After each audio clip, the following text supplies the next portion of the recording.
घने जंगल के एक छोर पर बसा था एक सुंदर सा गांव अजबगढ़। उसी गांव में रहता था योगेश। योगेश बढ़ई का काम करता था। उसके दो बच्चे थे, एक लड़का पिंटू और एक लड़की पिंकी। पिंटू और पिंकी की माँ बचपन में ही चल बसी थी।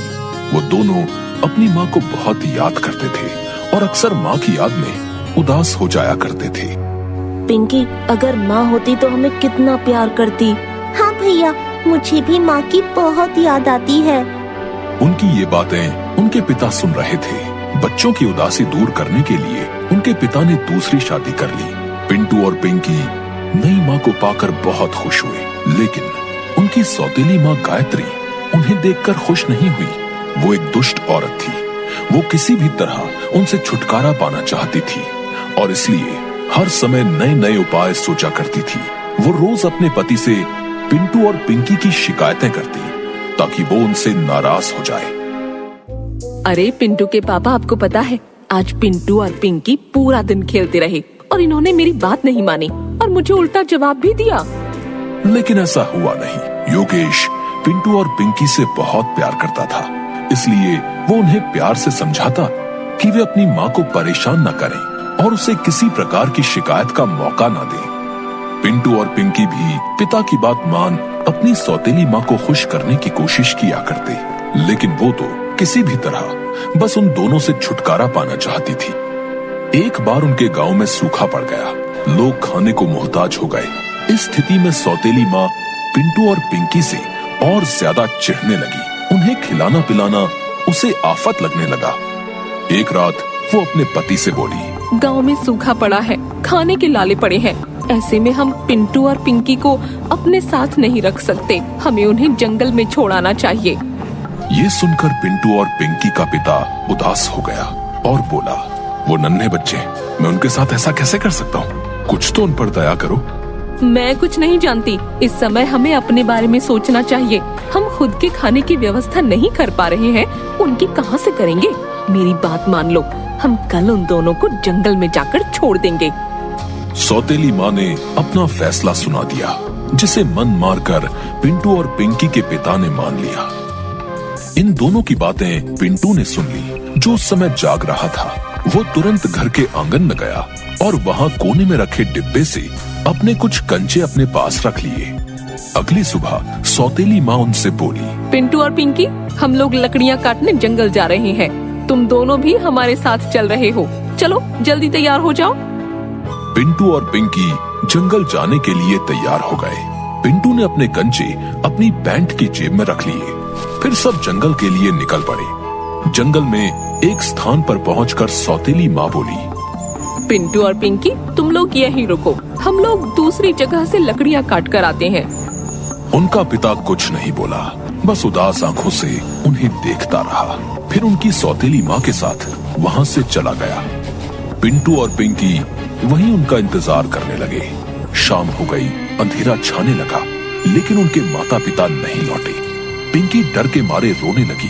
तब पिंटू उसे दिलासा देता हुआ बोला, पिंकी डरो मत, मैं तुम्हें घर ले जाऊंगा।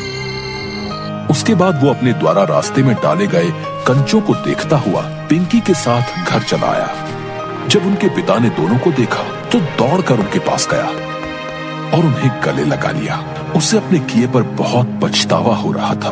वो बोला, मेरे बच्चों, मुझे माफ कर दो, मुझसे बहुत बड़ी गलती हो गई। आइंदा से मैं तुम लोगों को कभी खुद से दूर नहीं करूंगा।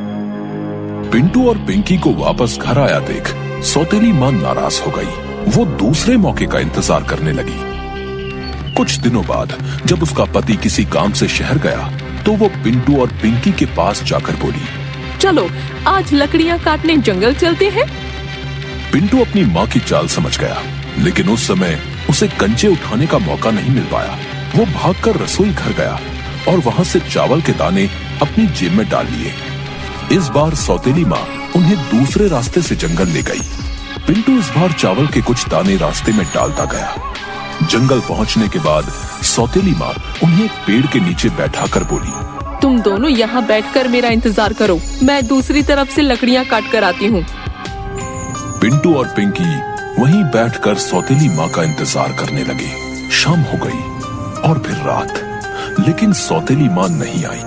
पिंकी डर के मारे रोने लगी और कहने लगी, पिंटू अब क्या होगा, हम घर कैसे जाएंगे? जंगल में तो हमें जंगली जानवर मारकर खा जाएंगे। पिंकी, हमें सुबह तक जंगल में ही रुकना पड़ेगा।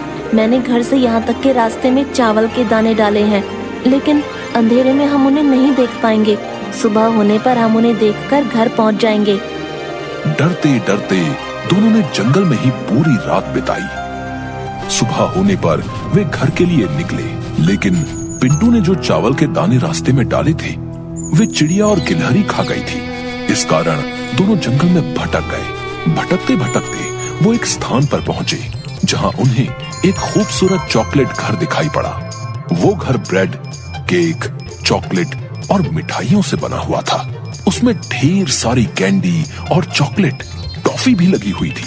दोनों की भूख जाग गई। दोनों उस घर के पास गए और चॉकलेट, केक वगैरह वगैरह खाने लगे। तभी एक बूढ़ी औरत वहां आई। उसे देखकर पिंटू और पिंकी डर गए। डरो नहीं बच्चों, ये मेरा घर है और मैंने इसे तुम जैसे बच्चों के लिए ही बनाया है। आओ अंदर आओ, मैं तुम्हें अच्छा अच्छा खाना खिलाऊंगी।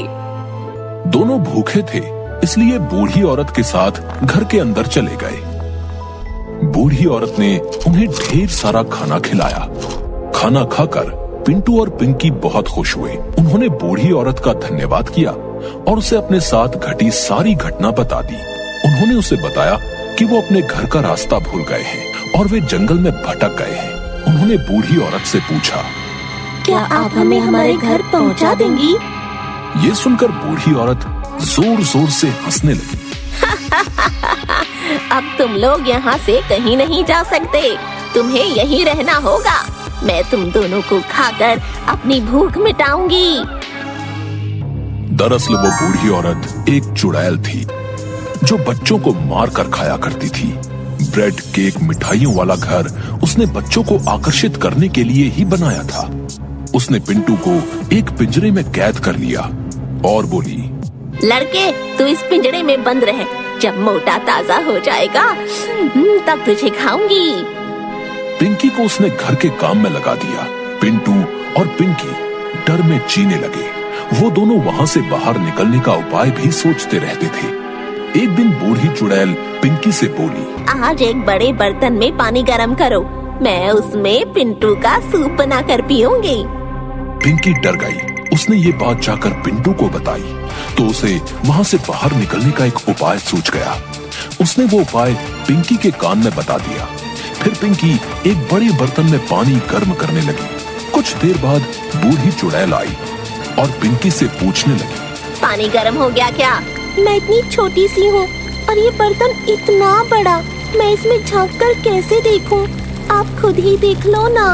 बूढ़ी चुड़ैल बोली, ठीक है। और एक स्टूल पर चढ़कर बर्तन में झांकने लगी। तभी पीछे से पिंकी ने उसे गर्म पानी के बर्तन में धक्का दे दिया। हाय हाय, जल गई, मर गई, बचाओ बचाओ। गर्म पानी में चलकर चुड़ैल मर गई। पिंकी ने पिंटू को आजाद कर दिया। पिंटू पिंकी से बोला, अब हमें बिना देर किए यहाँ से बाहर निकल जाना चाहिए। भाई, मैंने यहाँ एक मटके में ढेर सारे सोने के सिक्के और हीरे जवाहरात देखे हैं। क्यों ना हम उनमें से कुछ अपने साथ ले चलें?